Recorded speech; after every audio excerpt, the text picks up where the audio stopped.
Alright, welcome to this week's edition of Attack the Track. We're here at Hickory Motor Speedway in my new Toyota Tundra TRD. This is the truck and paint that I will be running for the upcoming Full Send Racing Series League that actually has our clash tonight. So looking forward to that. Will Bussler over at Bussler Racing Designs did the paint. It's an absolutely beautiful truck. He always does a top-notch job.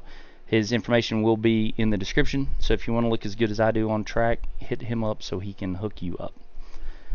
Now, even though I may look really good going around this track, I'm not going to look very fast going around this track. I'm not a short track guy, and so that definitely translates here in my qualifying effort. I will go over qualifying, but I will tell you now that it's not super fast, and there are a lot of other guys that just do qualifying videos.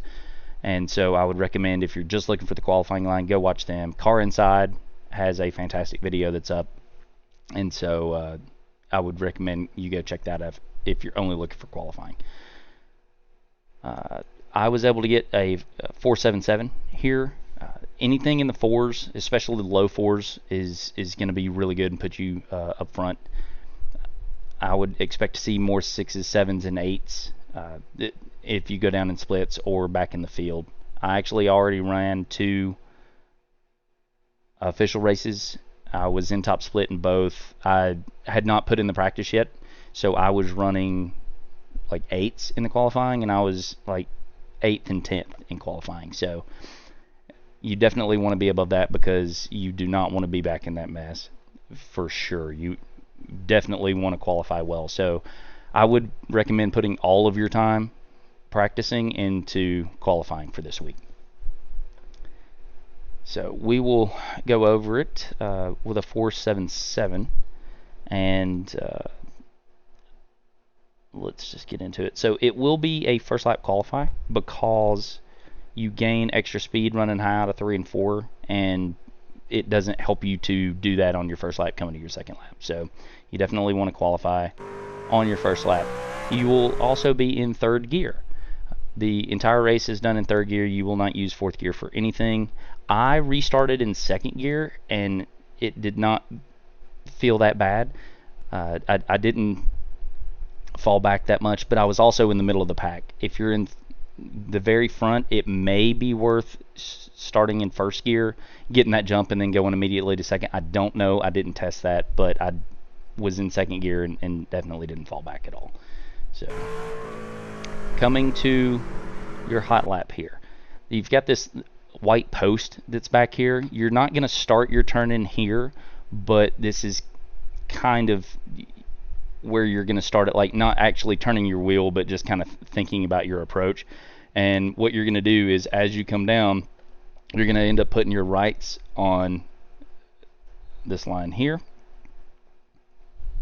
So you can see I'm starting to come down now, and right when you get to the restart zone, this is what they're counting as the restart zone, this line and this line here.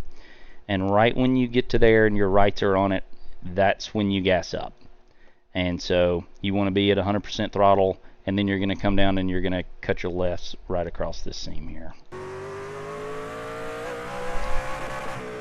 If you notice, I hit the chip limiter like right when I'm passing over the start finish here. So if you're not hitting the chip to start your first lap, you need to go back and practice the exit of 3 and 4 coming to your fast lap, because you definitely need to hit the chip here, or you're just leaving time on the table. So as we come across here, pretty much right when you pass this red line, and the you can't hardly see it right now, but the flag stand is a little bit after that. That's about where you're going to start braking. You don't do a whole lot of braking, to be honest, and what you're going to be doing is you're going to be aiming to put your lefts right on this seam here.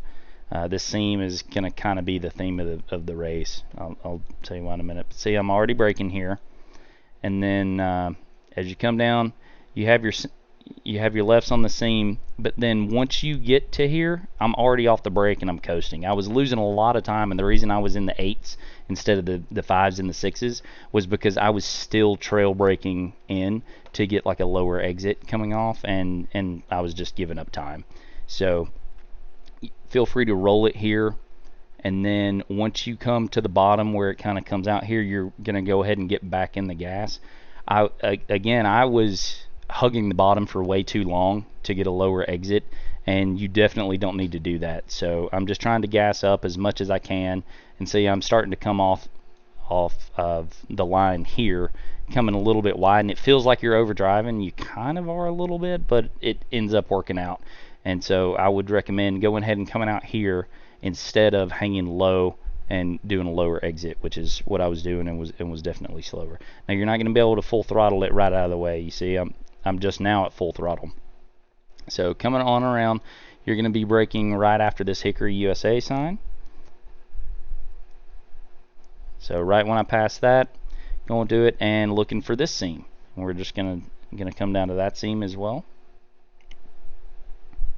You notice not a whole lot of brake, and I'm already off the brake. I'm already just kind of coasting down. And so you will lose time braking and think that you can't go any faster by rolling, but you definitely can. So as soon as I get to the bottom, I'm on the gas just a little bit. You don't want to exit early like you did out of 2. You want to hug the bottom a little bit. So I could have stood to be a little bit more out here, because you want to start getting back on the gas here, but you want to exit a lot lower out of 3 and 4, or out of 4 rather. So I could definitely gain some time having entered a little bit later, so that I had a much better runoff here lower in the corner. I'm able to kind of wheel it around and get it back straight, but you definitely want to be lower than I was. And again, it's just I'm not good here. So I end up hitting the wall right after, but it doesn't matter because you've already completed your lap, right? So let's go back into cockpit view, and you can see it from the start.